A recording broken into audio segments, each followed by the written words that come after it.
کل ایک دوسرے پر گھٹیا قسم کے الزاماتوں کا ایک مرتبہ پھر سلسلہ شروع ہو چکا ہے۔ یہ سلسلے کیوں ہوتے ہیں، یہ کس وقت آتے ہیں اور یہ کون کرواتا ہے؟ جمہوریت کے خواب دکھانے والے یا ملک میں جمہوریت کے جو اپنے آپ کو علمبردار سمجھنے والے، مسئلہ کہاں پر ہے؟ میرے خیال میں بنیادی مسئلہ جو ہے وہ ہمارے پولیٹیشین کے ساتھ ہے۔ اب آپ پوچھیں گے کہ وہ کیسے؟ تو اگر آپ 2000 سے پہلے 90 کی دہائی کے دیکھیں، اس سے پہلے جو حالات تھے ان کو آپ دیکھ لیں، ہمیشہ ان سیاستدانوں نے ایک دوسرے کے پاؤں کھینچے۔ یہ کیوں کھینچے؟ یہ ایک $1 ملین کویسچن ہے کہ کیوں کھینچے۔ اس کے پیچھے بہت سی وجوہات ہیں۔ آج کل بچہ ان چیزوں سے تقریباً واقف ہو چکا ہے کہ وہ کیوں کھینچے جاتے تھے ان کے پاؤں، لیکن ہم ماضی سے سبق حاصل نہیں کر رہے ہیں۔ ماضی کی ان غلطیوں کو ابھی تک ہم نے بار بار دہرایا، کبھی ایک نے، کبھی دوسرے نے، کبھی تیسرے نے، کبھی چوتھے نے۔ اور غلطیاں کیا ہیں؟ سب سے بڑی غلطی تو یہ ہے کہ آپ ایک سیاسی سسٹم، اچھا خاصا سیاسی نظام جو چل رہا ہے، ان پر بیجا الزامات اگر آپ لگائیں گے، بجا اپنے ان سیاسی سسٹم میں مداخلت کی، جیسا کہ ہم نے پیپلز پارٹی کے دور میں دیکھا، یوسف رضا گیلانی کے خلاف جب میمو گیٹ اسکینڈل کا واقعہ سامنے آیا، تو اس میں ہم نے دیکھا کہ ایک جمہوری جو سیاسی سوچ رکھنے والے ایک بہت بڑے پارٹی کے لیڈر میاں محمد نواز شریف صاحب کو جب وہ یوسف رضا گیلانی کے خلاف کالا کوٹ پہن کر سپریم کورٹ گئے تھے، ہم نے اس وقت دیکھا کہ اس ملک میں کیا ہو رہا ہے۔ ہم نے اس وقت دیکھا کہ کیسے یہ جو سیاسی لوگ ہیں وہ عدم برداشت کا مظاہرہ کر کے کس طرح سیاسی سسٹم کو ڈسٹیبلائز کرنا چاہتے ہیں۔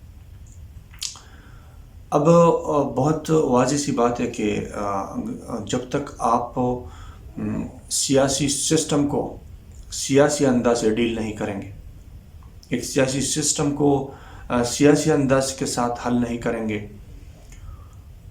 تو یہ اس ملک میں جمہوریت کیسے چلے گی؟ اس ملک میں پارلیمنٹ کیسے بالادست ہوگی؟ اس ملک میں آئین اور قانون کا بول بالا کیسے ہوگا؟ اس کے بعد اب ہم نے دیکھا کہ نواز شریف، وہی نواز شریف جو یوسف رضا گیلانی کے خلاف میمو گیٹ اسکینڈل میں سپریم کورٹ گئے تھے، اسی کے خلاف ایک سیاسی لیڈر عمران خان وہ میدان میں آیا، 126 دن کا تاریخ میں سب سے لمبا ترین دھرنا ان کو دے ڈالا۔ کیوں؟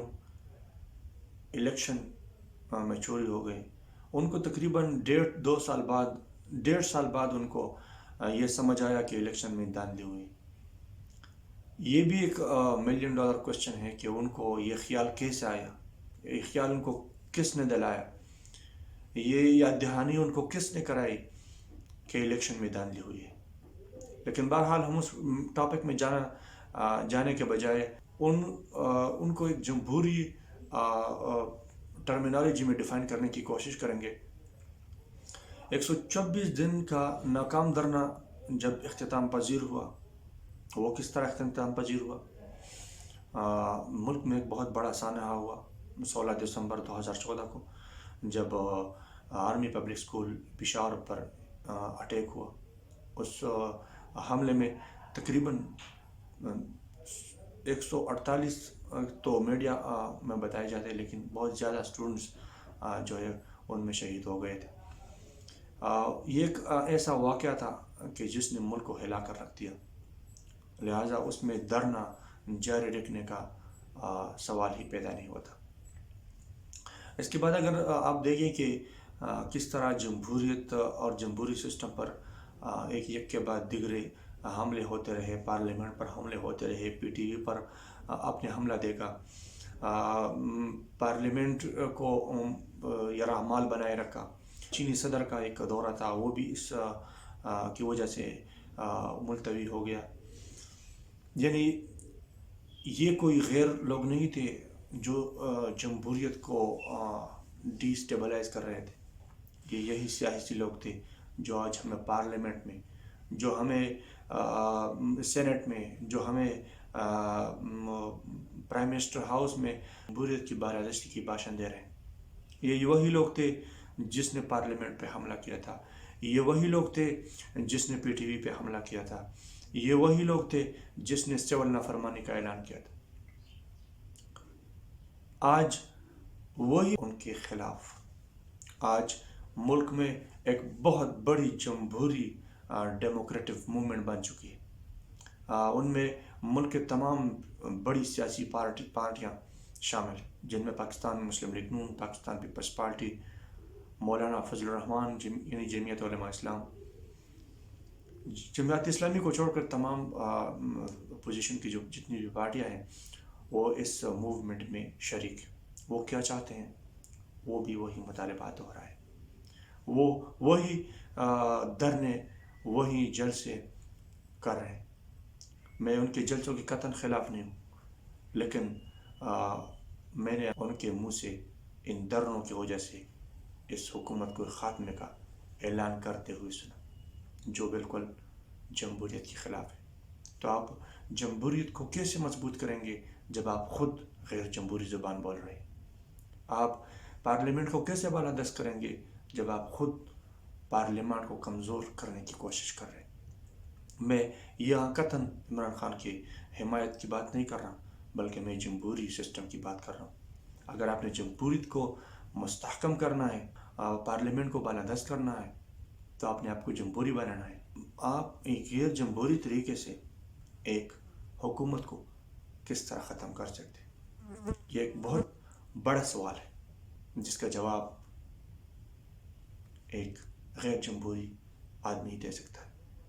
جمہوریت کو سمجھنے کے لیے، جمہوریت اپنے آپ میں لانے کے لیے ہمیں غیر جمہوری راستوں کو ترک کرنا ہوگا، تب جا کر ہم ملک میں جمہوریت لا سکیں گے۔ اگر ہم نے غیر جمہوری طریقوں سے حکومتیں گرانے، وزیر اعظم کو گھر بھجوانے یا دوسرے غیر طریقوں کے ساتھ حکومتیں ختم کرنا نہیں چھوڑی، تو یاد رکھیں کل اگر آپ حکومت میں آئیں گے تو آپ کے ساتھ بھی یہی ہوگا جس طرح عمران خان کے ساتھ ہو رہا ہے۔